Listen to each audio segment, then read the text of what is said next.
Her areas of teaching, research, and interest include Australian studies, cultural studies, post-colonial studies, translation studies, and communications also. Her doctoral thesis is teaching Australian studies in India. She takes care of Australian Studies Centre at the University of Madras and offers a core course on Australian literature to the postgraduate students of the university. Dr. Supala Pandirajan passionately introduces Australian literature to students and faculty across academic institutions in Tamil Nadu through publications, special lectures, and during faculty training programs. She has 15 years of faculty experience at the University of Madras since November 2005. Apart from that, she is in addition in charge of language editing offices, Madras University, member of Students Feedback Committee, University of Madras, in charge of Australian Studies, University of Madras. We welcome you, ma'am. Thank you, ma'am. Thank you very much for introducing our chief guest. Ma'am, I do remember a quote whenever I do think about you. Like it's my pleasure and honor to just call you to the dais. Leaders become great not because of their power, but because of their ability to empower others. So our ma'am, Supala Pandirajan ma'am, is such a ma'am that she always guides people in the way in which she speaks. It makes you to learn numerous things from her. Ma'am, we are very happy and pleased to have you with us, ma'am. Please, ma'am, the session is over to you, ma'am. Thank you so much, ma'am. I feel so intimidated by your introduction. Thank you so much for your love. You've always been very supportive to me. Thank you so much. So very happy afternoon to all my dear professors here. It gives me great happiness to meet so many people under a virtual platform, of course. As teachers, all have a tendency, we all have a tendency as teachers for self-study and self-learning. We teach ourselves first, only then we move on to teaching our students. We all might have hated to read a particular text, as a student, but given an assignment of teaching the same text as a teacher, we discover its vitality. So I personally feel teachers don't need to be taught because teachers teach themselves. So we are our first students. If we are not able to understand a concept, we cannot explain it to our students. So we teach, and only after we explain it to ourselves, we teach our students. So any FDP, so what is the role of any FDP? FDP is where we can only share our experiences of teaching ourselves. It is a very constructive platform where we meet new colleagues and share what we have been doing, the experiments we've been doing. And so in this sense, my session today will not be a technical session, we can call it not a very theoretical session, but I'm going to just share with my colleagues some of the experiments which we have done as a department of English Studies. And I thank Dr. Sangeeta Priya and all other coordinators, Dr. Reema and the staff of the English department and management of SRM University for this virtual space which is given to me. I thank you all for joining me here. And when we talk of space, that reminds me of Virginia Woolf. She was given a title to talk, Women and Fiction. And she says, and she explores the possibilities of what can be spoken or what kind of lecture which can be given under this title, Women and Fiction. And finally, and she says, of course, we can talk about women who write fiction, or women and how they are represented in fiction, or women how they have to be represented in fiction. But she does not go in for all that. And then she says, I will talk on why women need money and space to write fiction. And this becomes a room of one's own. So same way, the topic, of course, the professor who spoke just before also said, we're going to talk of referencing and bibliography. So that's where I'm getting to.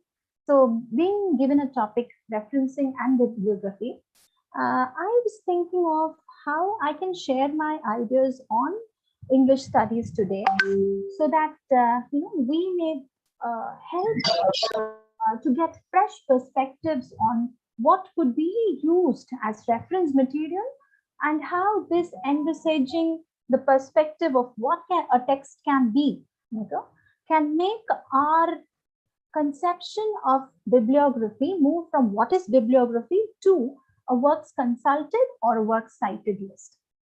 Why today we call the list of references as works cited and a works consulted rather than bibliography? How the change has taken place. I know it's a very, very very small topic, but then I think it is also a very significant topic which needs to be covered. So it's not about, my lecture is not about the entries or the core components of what should go into an entry. Of course, the MLA handbook brings out revised editions because of the changes happening to English studies and the changes in the methods and means of research. And this is the focus of my lecture today.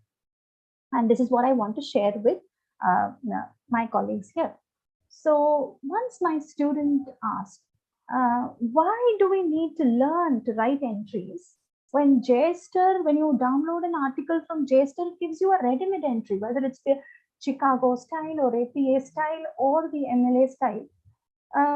The JSTOR gives you a ready-made entry. Or even if you don't have a ready-made entry, you have websites where you can just feed in the information and you get the not even the blueprint, the answer itself. So then in order to defend what I was doing in class, I said, it's a valid point, but because the calculator can give you what 1 + 1 is, do you stop learning maths? So this is how I countered him. But I realized the importance of his question. Okay, I keep this question in mind when I do anything related to research methodology. And of course, coming back to English studies, no handbook of research can capture more precisely the predicament of a researcher than Virginia Woolf. In her room of one's own, she is talking of how she first does not have any idea for the lecture, and then she is sitting on a grass turf. She compares how a fishing line is being let into the river and how a small fish is caught and it's tugged outside and it's put on the turf. When there is a small movement in the fishing line, she feels so happy that she has got a fish. So that is equal to getting an idea. We are left clueless, and at one point of time we suddenly get an idea, and then we get up and walk here and there, very happy that we've got an idea. But when we actually discover the idea, try to bring it to the conscious mind, we feel how insignificant the idea is. So that is it. She equates that to how the fisherman pulls out the fishing line and sees that the fish is very small, and the fisherman has to let it back and wait for the fish to fatten. So this is exactly what happens in the process of research. When our students want to choose topics, we tell them choose areas. Most of us do not say you work in this, you work on, we let our students choose their topics. So when they come out with an idea,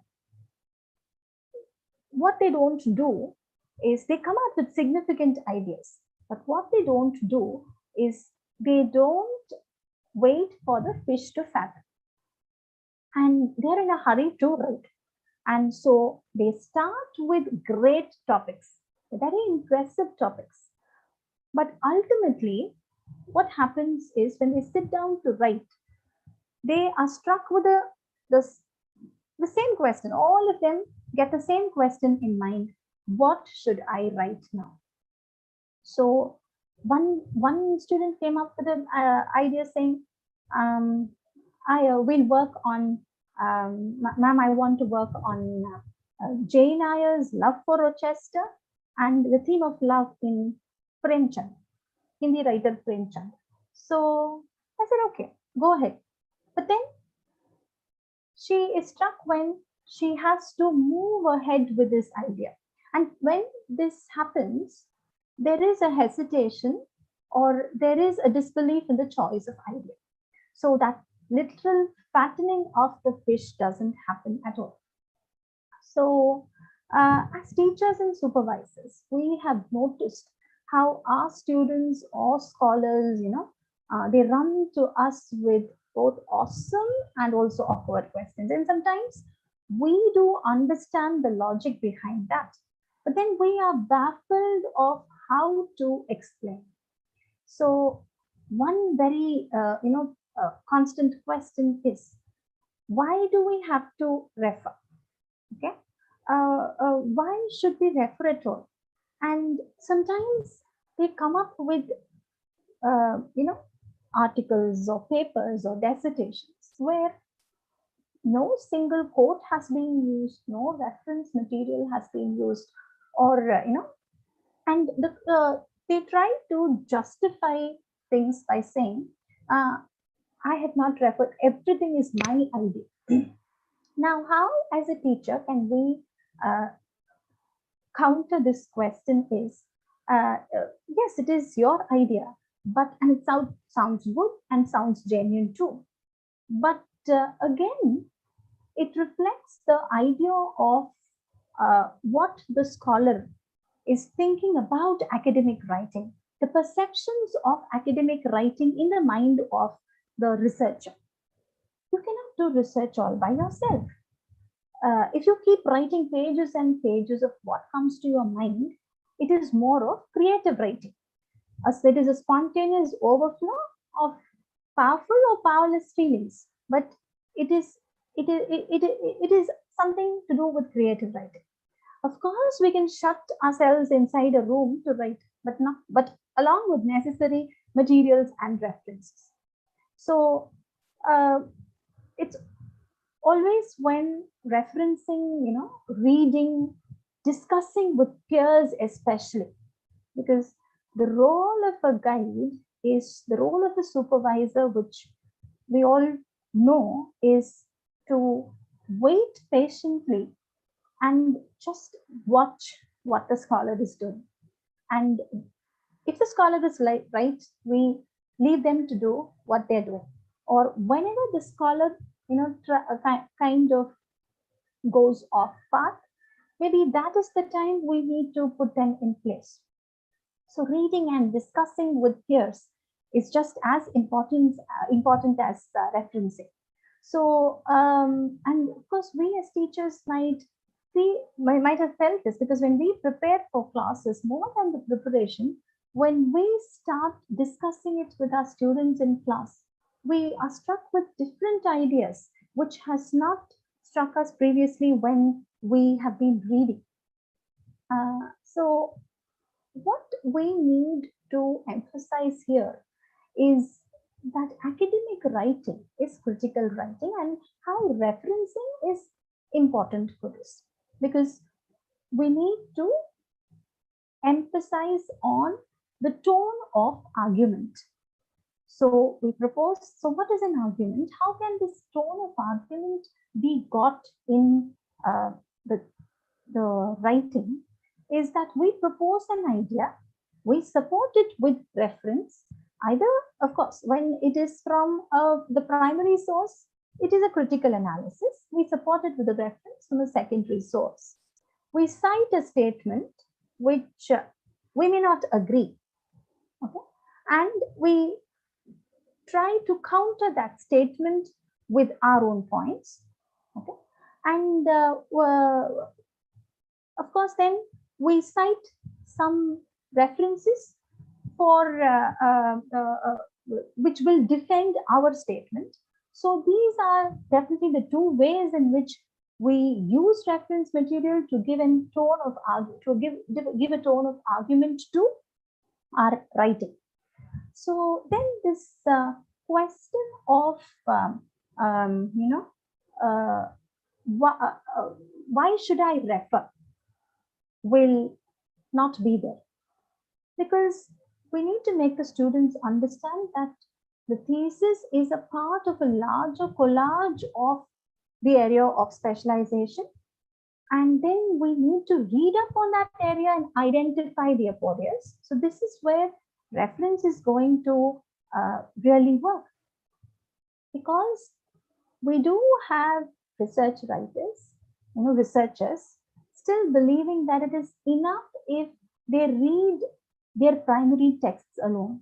So even if their author has written 10 novels or 10 prose pieces, they do not find the necessity to read everything, but they just want, they feel it is more than enough if they read only the primary sources, whichever, maybe the 2 or 3 which the author has written. So now this is where the problem starts, because to make an authoritative comment on the primary source, they think it is enough to read only that primary source. But that authoritative comment which they are going to make will not come from an external source, but it should come from their larger reading of all the books by the author, and also similar books by other authors, and many such things. So they many times do not realize that only if this referencing is proper, the reading is proper, the topic they have chosen, whether it has already been covered or already been overworked, all that can be judged only if, and that aporia of what they have to say will really come in only if that pre-reading is done. So many times the starting point of research is always wrong, because they find the text, they want to finalize the topic, they start from the top, but it should be the other way around. As we all know, it should be the other way around, where they first reading has to be done. And so when scholars generally choose texts, they decide it by the availability of the summary, and they say, how can I work on this, because there is not even a summary on the net, on any website. So then they rely on statements made in critical essays or secondary sources, and postmodern. Say for example, if there is an article on postmodernism in such a work, then the whole article becomes the entire source is just used along with the topic for the thesis. So then the starting point of research is needs to be focused on. And then there is this preoccupation with theory, where they are so definite that they need to start from a theoretical perspective. So again, they want to first finalize the theory and then move on to applying that theory to the primary text.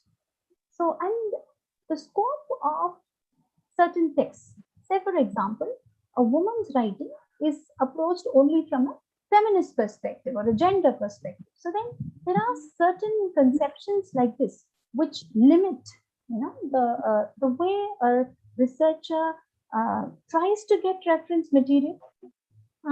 So then we all know how reference generally is used in, this is again a very technical aspect. We all know how reference is used in 3 ways, where when we have a material, we can use it as a summary. We can use certain points in a secondary source to validate our primary source with paraphrases.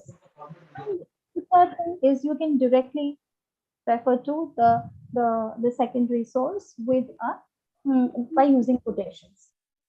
And apart from these three, we also know how we need to acknowledge references even when we borrow ideas. So, and when we quote, the technical aspect also we know, which is we have quotes being ingested into the text and also quote being indented in, as separate hanging indentations. And all this with parenthetical documentation. Parenthetical documentations, I'm just going a little fast because as I told you, this is not the primary focus of what I want to share. All these, of course, are parenthetically documented with minimal information, which will take us to the bibliography. I use the word bibliography here, but then it is the list of works cited. So readers can understand if they are interested to read the secondary sources which we have used, or they need more information, we can take it from the bibliography. So these are the technical aspects of referencing and bibliography. But as I told you, when does a bibliography becomes works cited or works consulted? So for this, we need to look at this question. It's a bizarre question which every researcher is confronted with, or at least, the researcher gets prepared to answer such a question in a public forum or in a viva voce. So that is, what is the methodology of your research? What methodology have you used for your research? So where does the methodology start in your, actually start in your thesis? Does it start after you finish writing and then before you put together your bibliography, compile all sources, and then you look back and try to remember where you took that from? So this, where does methodology start? We need to answer this question, but many times, what is this methodology of research you have followed in your thesis is one question which we all want to answer. So it is a question that kind of torments the researcher throughout the research. And the researcher keeps finding answers and also attempts to answer it when such a question is asked in the viva. But when they answer it, they always feel they have not answered it to the point. So this question, what is the methodology of research, of your research? So to understand methodology in simple terms, of course, it is the method by which the research is conducted. But when we use this terminology method, the complexity begins actually when we try to define it. So sometimes the answer to this question is, I have followed Chicago style. I have followed MLA 8th edition, 9th edition. I have followed the APA style. And then we realize, no, the examiner is not satisfied with such a question, such an answer. So then what is methodology? So then sometimes the answer to this question is, I have used the feminist perspective. I have used the post-colonial perspective. I have used the postmodern perspective. Does this answer this question? What is the methodology behind your research? It is actually a combination of both these, along with the answer to how we have done research. So when we teach methodology, We teach the step-by-step process one needs to follow while writing research papers. We say, identify your area, choose your topic, collect primary sources, and make library visits, put together working bibliography, read and take notes, outline chapters, make a rough draft, and then go in for the final fair work, avoid plagiarism, and then, how to use it, sometimes even how to use a computer or a Microsoft document, how to align, all this comes as a part of methodology. Now, these academic steps, a kind of discipline of practice that reflect good academic behavior and which can give a good writing, writing output. And of course, those need to be inculcated to produce good academic writing. So it reflects a kind of good disciplined approach to research and study. But after teaching all this theoretically, we as teachers know we experience a different kind of reality. Theories have always been different from reality. And we have students rushing to us with freshly written drafts, which they themselves have not gone through, to actually submit on time. Not that they're not interested, but then many times it is because, again, this question strikes them: what do I write? How do I go about it? So they're not able to put all that they have, learned theoretically into practice. So then, even if they do, certain cliched ideas prevent them from meeting the demands of, broadening area of research in English studies, because they have, as I told you, preconceived notions of how it should have a strong theoretical framework. So then they should not go out of it. So in other words, in following a kind of step-by-step process of conducting this research, they sometimes fail, coming out practically oriented. So now, when we try to answer this question, what is the methodology of research you have followed? Again, it is a combination of the critical framework and also one more important aspect, which is called the method. So, giving the example of cooking, we know we should use tamarind in one particular style of cooking, but how do we use the tamarind? Do we use it as a pulp? Do we use it as raw tamarind? Or so this how also is very important in research methodology.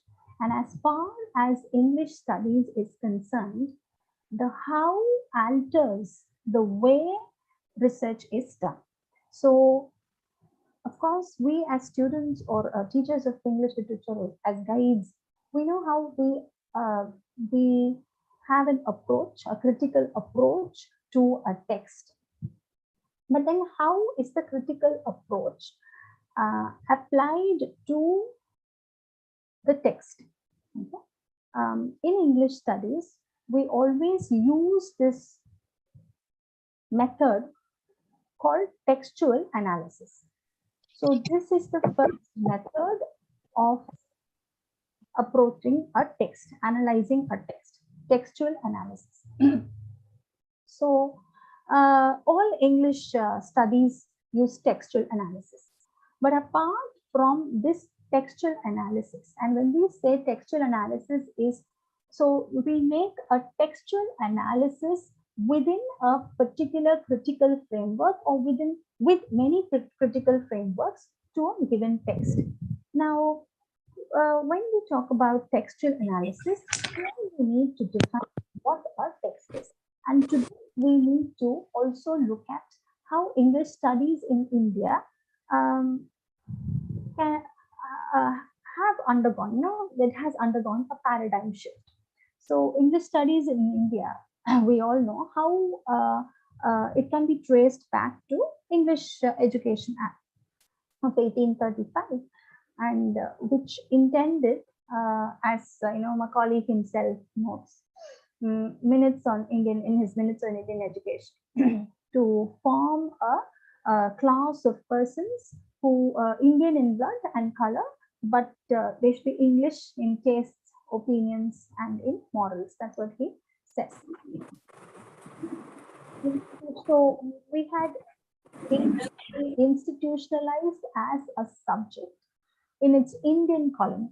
Okay, and later Indians were doing very well, okay, learning English. That again, that made England embrace its own literature as an institutional subject back at home. So likewise, it's interesting to note how the evolution of Commonwealth studies did not happen in any Commonwealth, but evolution of Commonwealth studies as an academic discipline had its epicenter in the University of Leeds in England, again, which happened in a conference in 1964. And only of this conference, this Association for Commonwealth Literature also was instituted. So what emerges in this observation is how a country's literature, it discovers its own significance across cultures, across nations. So then this cross-cultural spirit, this cross-cultural inquiry into literature of another nation or other country, okay, is not a recent phenomena, because we tend to look at it as a very recent phenomena, but it is not a recent phenomena as generally perceived. And it can be traced back to English studies in the colonies and the Commonwealth studies in Europe. And just as English discovered its purpose in India, the dynamics of any literary output, that is actually, that magnifies when it crosses its national borders. So today, in a very transnational setup, this cross-cultural inquiry adds, value to any literature. So, and then, so you can see how research also has an impact on this kind of cross-cultural inquiry. In the Indian context, as opposed to this politically enforced introduction of English literature into native institutions, that is for a desired purpose.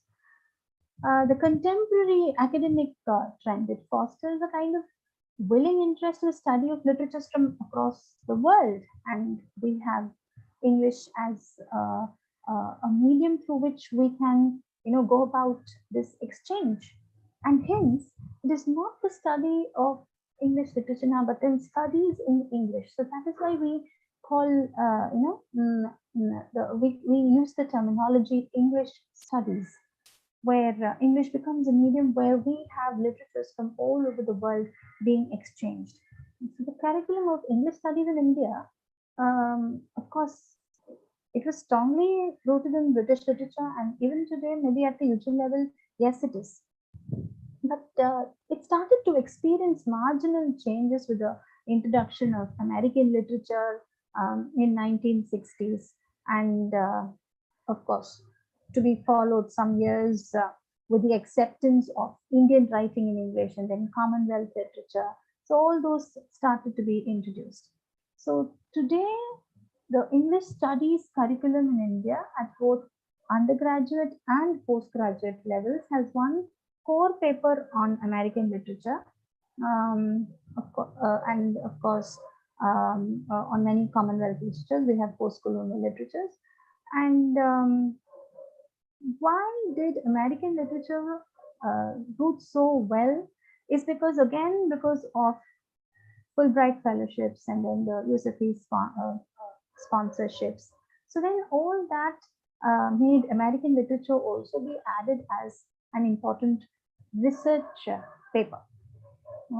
So that is why to this day, many research students who choose to work in the area of American literature do so because of better research materials, reference materials available in the libraries across India in the form of books, journals, microfilms, documentaries and all that.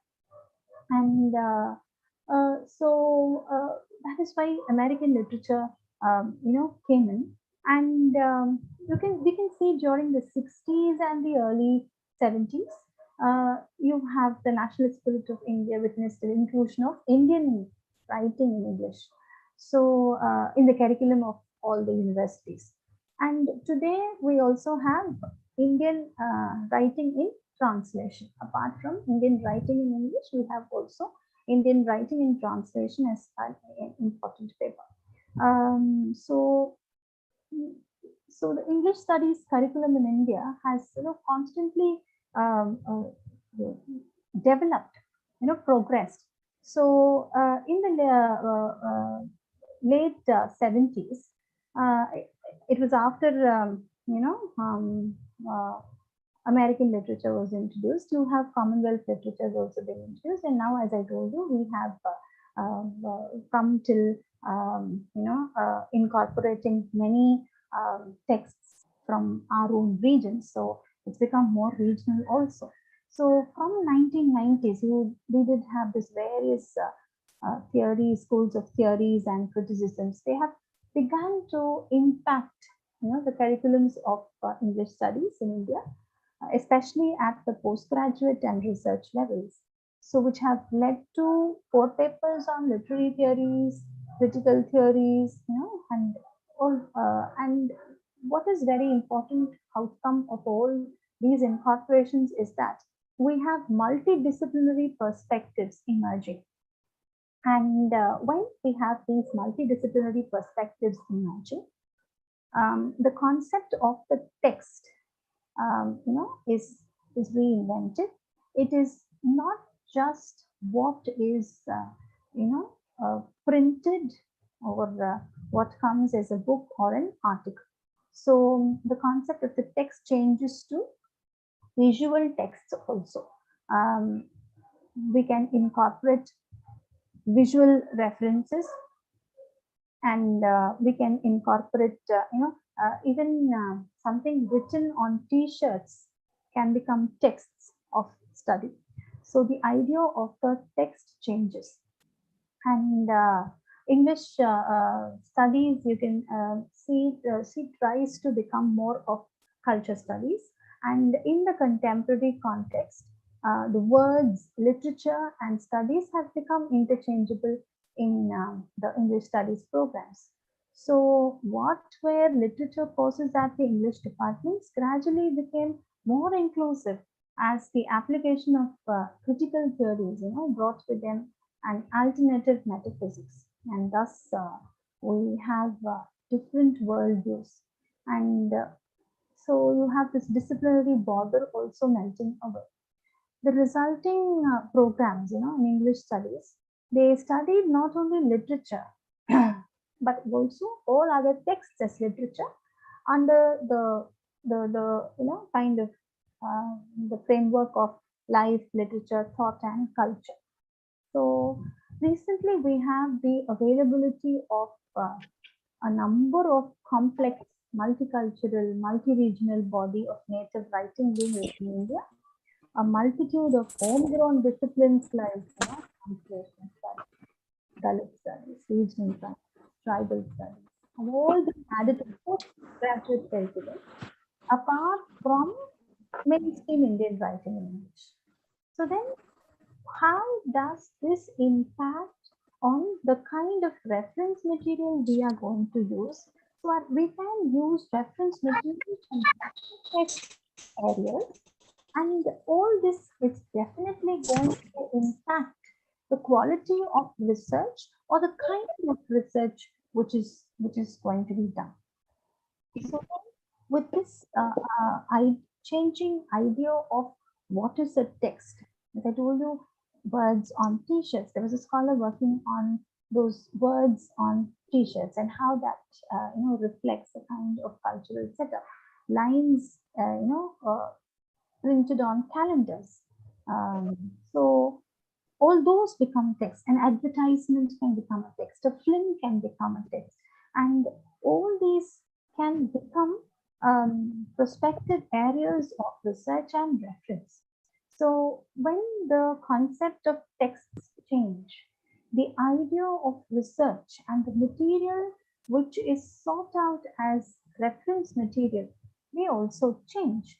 So then going back to this question, what is the method we use for English studies? And as I told you, this also is a component to answer the question, what is methodology?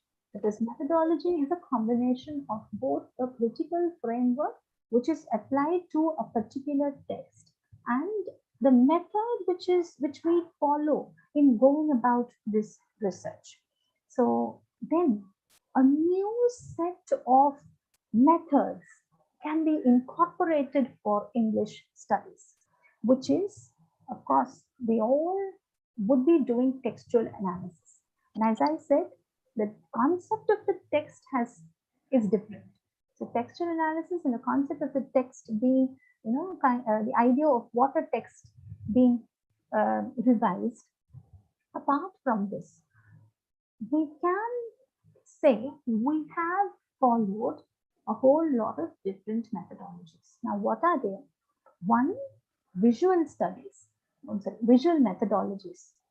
So definitely we can use visual methodology when we use a painting as a reference work, when we use a picture as a reference work, when we use films as references, when we use photos as references. Now, this is why I said this is why we have MLA handbook being revised, because the kind of reference material which is available, which can make the researcher look at the text in a different manner, from a different perspective. It could be a canonical text on which studies have, have come in abundance, or it could have been overworked, but still a reference of a different sort can make the researcher contribute in a different way. Okay. So, and then we have what is called this discourse analysis, where we work on the set of discourses and ideas, critical materials available on a particular text or a writer. And then, of course, this also is a part of textual analysis, where we look at the signs in a text. Then we can use ethnographic methods, where you can go in for a particular field study. And we have oral methodologies. Now, oral methodologies have become very important, especially when we try to estimate the literature produced by indigenous people. Because in many cultures, in many countries, we see indigenous literatures, of course, they were kind of disrupted by civilization or by colonization. So when all the ruptured literature is trying to be, collected, we also start questioning the validity of this literature, especially in terms of, when we look at its standard from the perspective of the mainstream. So we tend to dismiss what is generally oral, but then oral methodologies today, indigenous research methodologies today, have said how even the oral text is a text. So we do not, it does not mean that we have to go by a written text and judge the literature of the oral literature, especially of the indigenous groups, with a standard of mainstream white literatures. So these oral methods have been very, very important. They are very useful in especially reclaiming the traditions, literary traditions of the indigenous people. And then sometimes we even can use quantitative methods, like, where we can analyze how many books have been published, those kind of quantitative analysis. And then interviewing methodology becomes very important, because we can conduct interviews with the author, or we can conduct interviews with anyone related, or who is important to the source or to our topic. So interviewing becomes a methodology. We interview people, and then we may incorporate the observations, or we use interviews as a reference material. And then we have archival methods, of course, where we could go to the archives, and then we try to collect material, and then we work on it. And then autobiography, or both autobiography, self-writing, of course, that reading that becomes a methodology. And then creative writing also can be looked at as a methodology. And then reader response methods, where maybe a text, a film text, or any text, a printed text, can be given to readers, and then based on the responses, that can be used as reference material. And then we have intertextual methods, where we look at two different texts and how they kind of relate to each other, and so discourse and counter discourse. And then we have case studies, and of course, as English language teachers, we very often use case studies methodologies, where we observe and report from our observations. So now all these, you can see how they are all part of research methods for English studies. So it is not in a very traditional way to choose a writer, or choose a few works, and then we need to pertain only strictly to that. The idea of research is very broad. So and especially with culture studies, we have this multidisciplinary idea coming in, and with the change of the idea of the text, we can incorporate many such reference material. So whenever the researcher is trying to answer a question like, my research topic is, definitely the method, of course, textual analysis will be a method. The method and the framework needs to be incorporated in doing such a study. And so a few examples, which maybe will be helpful in demonstrating is, most of you would have come across this poem called Standing Female Nude by Caroline Duffy. Now, the poem Standing Female,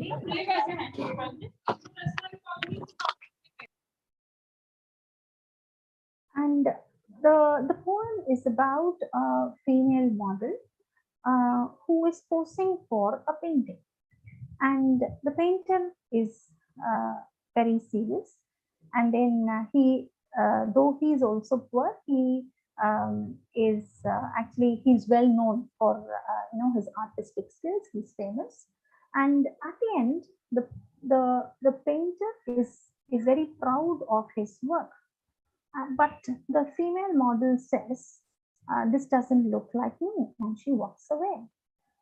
Now, the poem has been analyzed from a feminist perspective, where of course we look at how the patriarchy trying to frame the female model from its own perspective, and the female model kind of denies. And then we also use Laura Mulvey's the return of the gaze, where the female model is not ashamed, but then she is also looking at him and questioning him with her eyes of why he is doing such a work. So, so then you can see a kind of resistance being put up by the female model. But while this poem has always been analyzed from a feminist perspective, going back to a painting of Picasso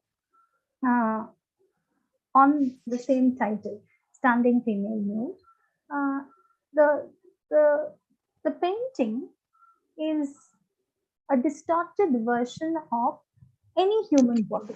You don't have to look at it as a female body, but of any human body.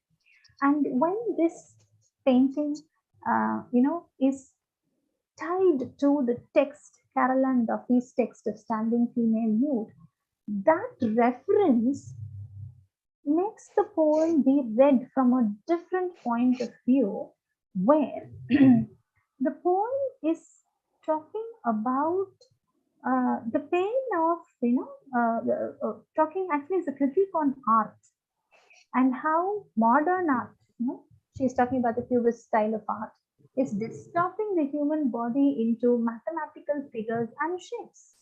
Because, and the last statement when the model says it does not look like me, it really does not look like her, because in cubist, painting, it is very difficult to figure out what has been painted. So then such a visual methodology can alter the reading of a literary text. And maybe another poem, Lady Lazarus by Sylvia Plath, where of course it is confessional poetry. She's talking about herself, and the poem itself tells us how she attempted, she was about to die 3 times and 2 of it was suicide.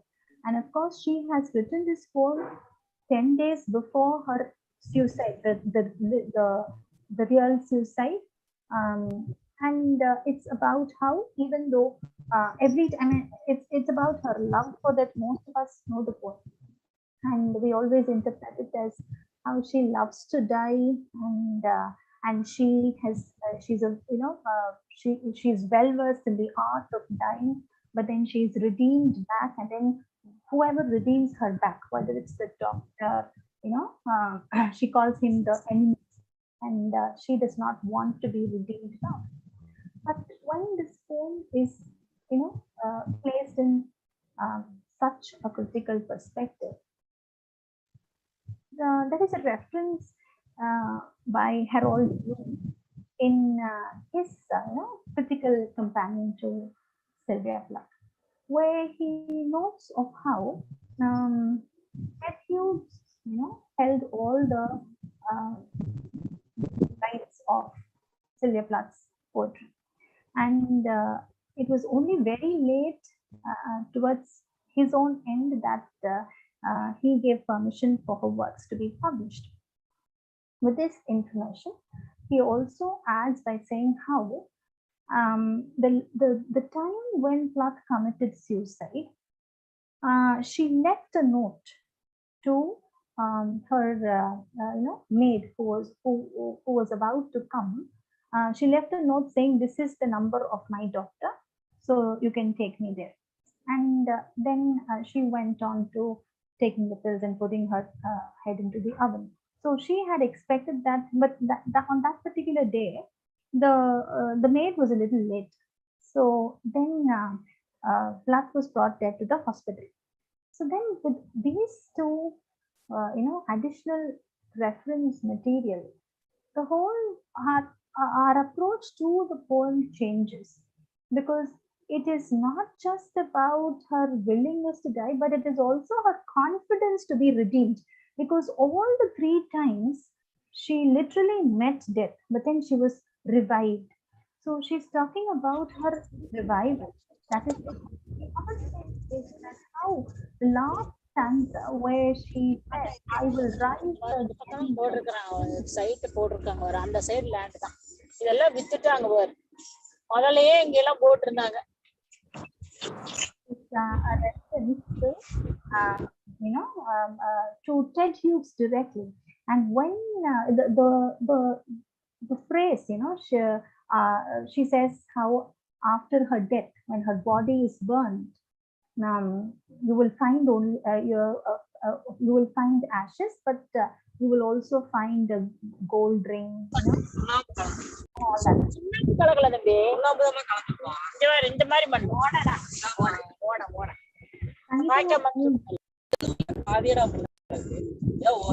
அதுல ஒரு land கரெக்டா பார்த்தேன்.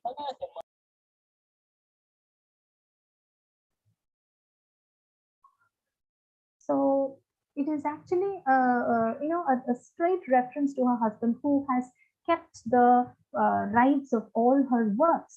Okay, and it is as if she has guessed it beforehand that she will not die with her physical death. Okay, she will still be available through her works. So how these reference materials can change the way we look at a text. And of course, as I told you about indigenous writings in the Australian context, we generally assume that the first indigenous writer was David Uniper, and he wrote around 1960. But there came a book in 2000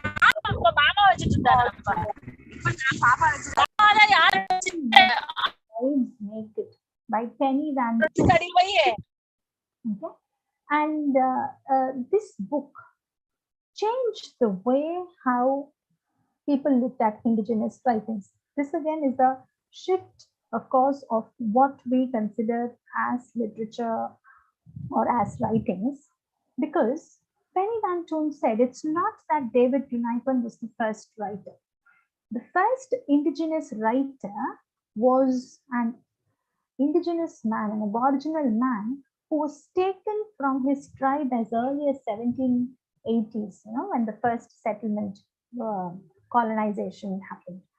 And he was the first writer in English because he was taken to England, he was taught English and all that.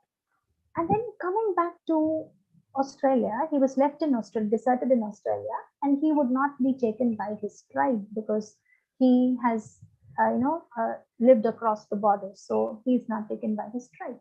So he writes a letter back to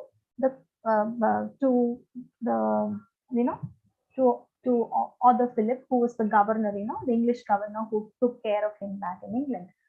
So he just asks for favors, saying, please send me 2 kerchiefs and all that. But all that is in a very, very creolized form of English. It's not grammatically correct. And Penny Van Toon looks at how this is the first text, first writing, indigenous writing, and she also situates so much of cultural value in that letter, because you have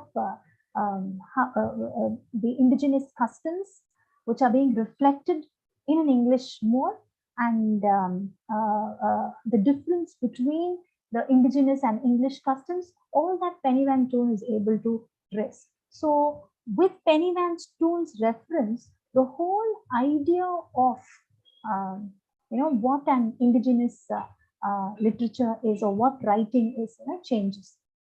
So of course we can use movies.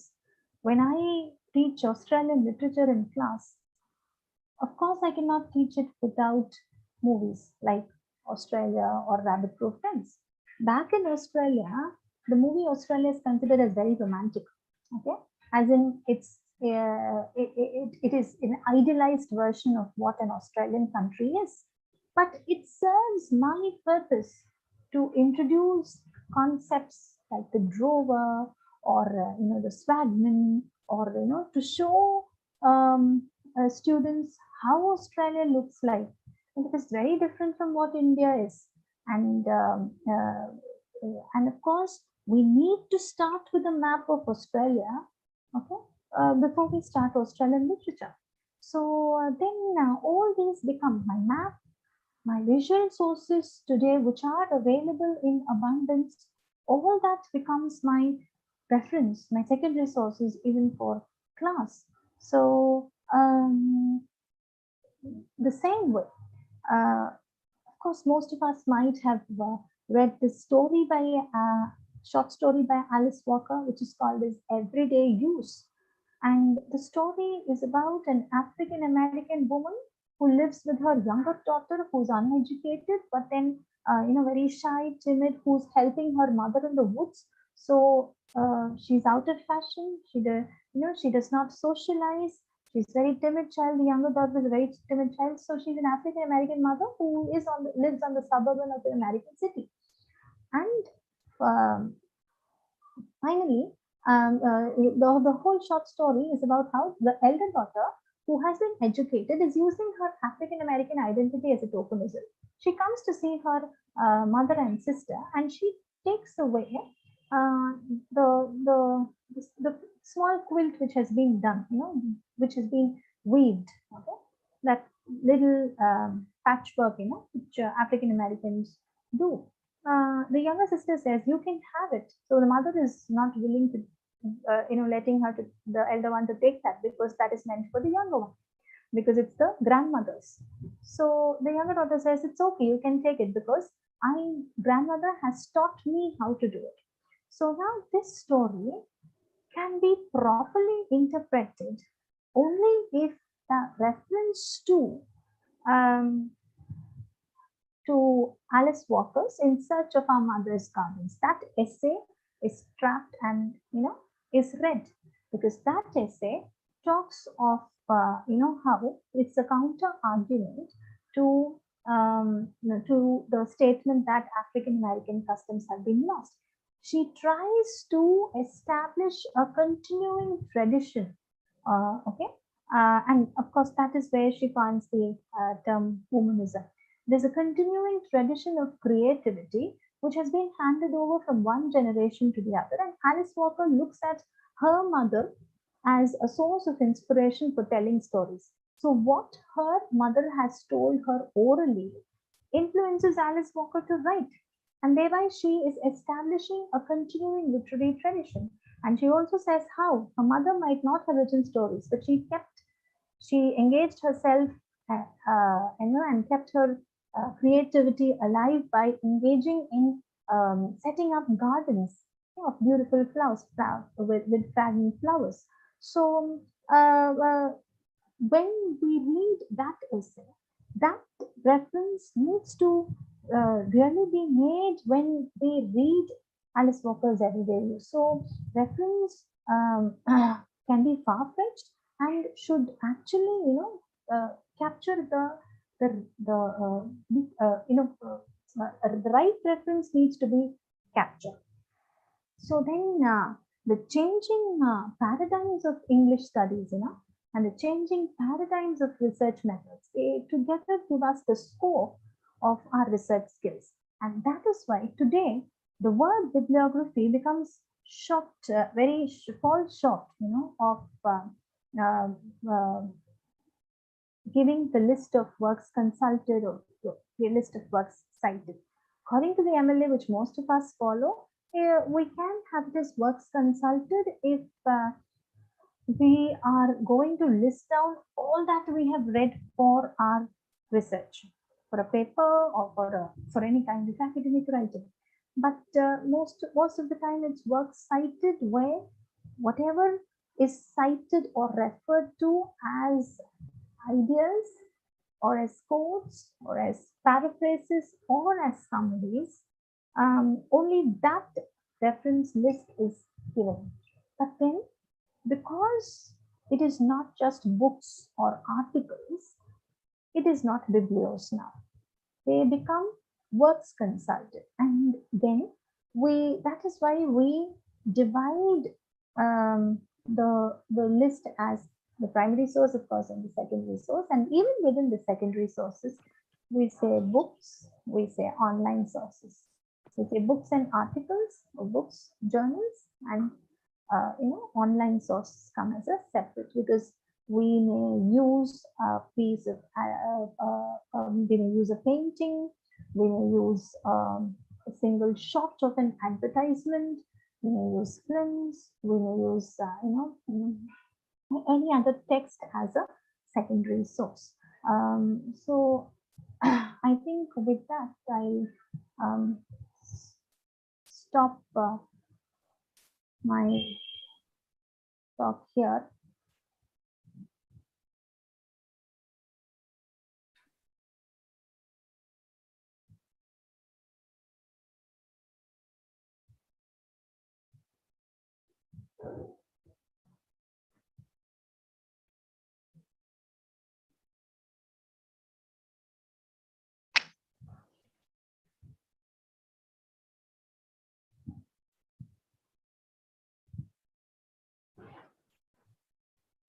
Okay, so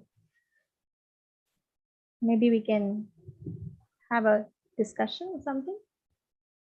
Yes, ma'am. So can we go for the discussion, ma'am? The participants, so you can ask your queries. Ma'am is there to clear it. Thank you very much, ma'am. So participants, one by one, you can ask your doubts, your questions. It's time for question and answer session. So is there any question from anyone?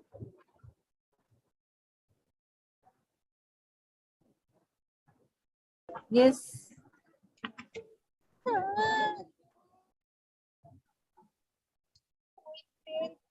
Ask your questions.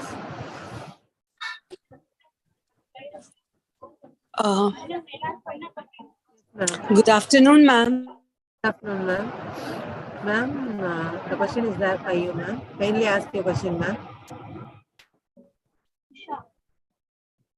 Ma'am, you're audible, ma'am. You can ask.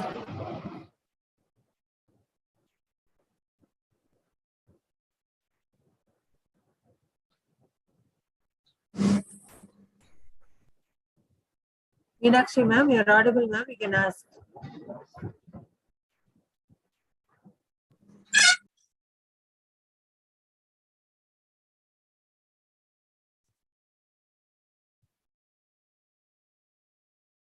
Any other participants having some technical issues? Any other participants, do you have any question? So you can ask. Hello, am I audible, madam? Yes, ma'am. Yes, ma'am. You're audible, ma'am. So I just wanted to know if I can refer to some novels which will depict our cuisine, our culture through food, because that is a new field which is coming up. Yes, and I would like to work. Yes, yes, ma'am. ma'am. Yes, you can work, and there is a very good book for introduction to food literature, which I will pass on as soft copy to ma'am, to Sangeeta ma'am. You can take it from her. Thank you so much, ma'am. Thank you so much. At least I can start with that. And can you refer some novels which depicts that, ma'am? Yes, sure, sure. Of course, you don't have to go into the canons, but there are, as you said, it's an upcoming area, but then so much has been written, so just as we have food literature, we have sartorial literatures where the study of clothing and all that is incorporated into literary studies. So there is this book by Geeta. One is Geeta, one Dr. Geeta, Introduction to Food Culture. Okay, food and literature. That's the exact title. Introduction to Food and Literature. I have the soft copy. I'll pass it on to Sangeeta ma'am. If it is available on Amazon, I'll order it, ma'am. Yeah, you check if it is available on Amazon. I have a soft copy. I'll share it. Yeah, please. Thank you so much. It was totally amazing, your lecture. Thank you so much for the lecture. Thank you very much, ma'am. Any other question from anyone?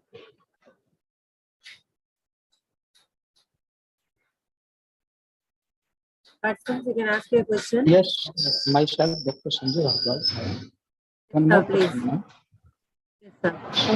Yes, sir. Yes, my question is, madam, give your their views. Any books reading with any times. If you give any examples for with the daily life, we use any books, please, madam. Repeat your question, sir. Your voice is feeble. Can you just type your question because your voice is not very clear. Voice is feeble, sir. Kindly repeat your question, sir. Otherwise,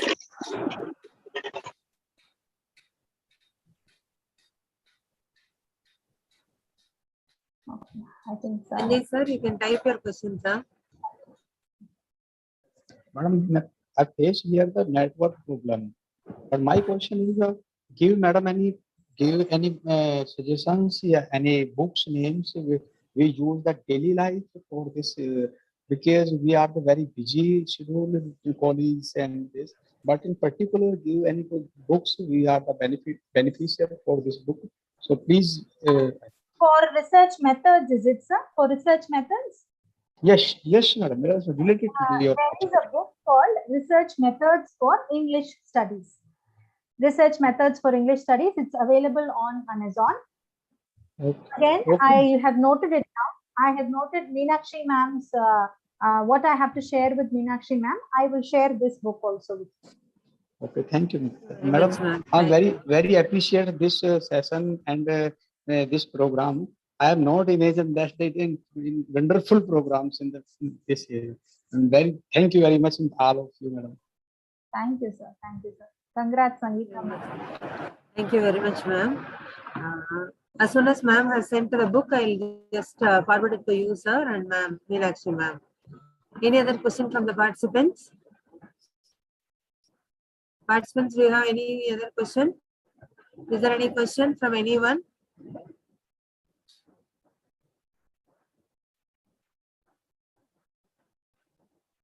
Bibliography and referencing, it's such a tough task. See, whatever we completed last minute, they'll say there is a mistake in bibliography. And referencing must be done in a better manner. So, ma'am, you have taken such a wonderful topic. So, our participants, they're so happy with the lecture.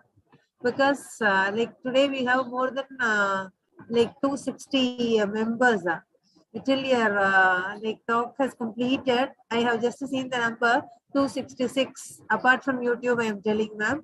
So it's amazing. So we are very happy with you, ma'am. Now it's time for out of times. I request Mrs. Nadia, Assistant Professor, Department of English and Other Foreign Languages, to give the vote of thanks. Please, ma'am.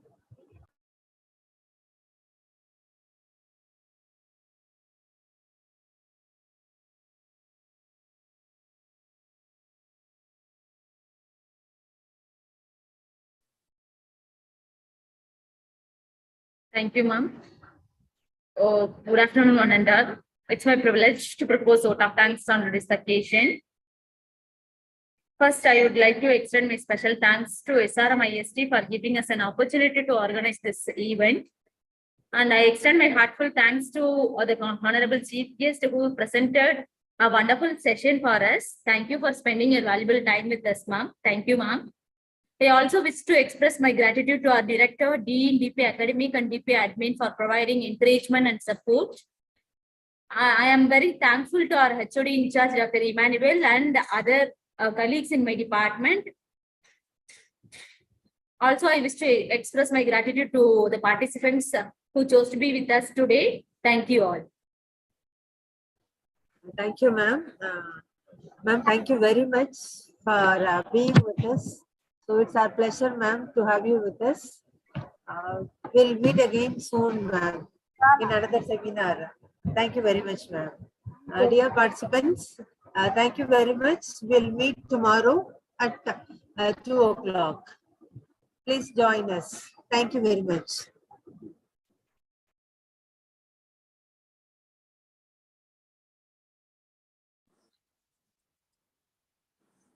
Madam, all the lectures are too good, Sangeeta Priya, madam. Yes, thank you, Meenakshi ma'am. But I'm today's ready, lecture yes. was amazing. Like I was totally bowled over by her simplicity and the way she delivered. She was too good, too good, Thank you, ma'am. Thank you. too good, ma'am. Hats off to your dedication and the way you take it to this level, ma'am. Thank you very much, ma'am. Thank you very Ma'am, much. taking so much of hard work, such a magnitude, so many people. How do you manage? Hats off to you, ma'am. Thank you very much, ma'am. Thank you very much. See Yes, you, ma'am. See you tomorrow. Thank you, ma'am. Thank you. Thank you so much.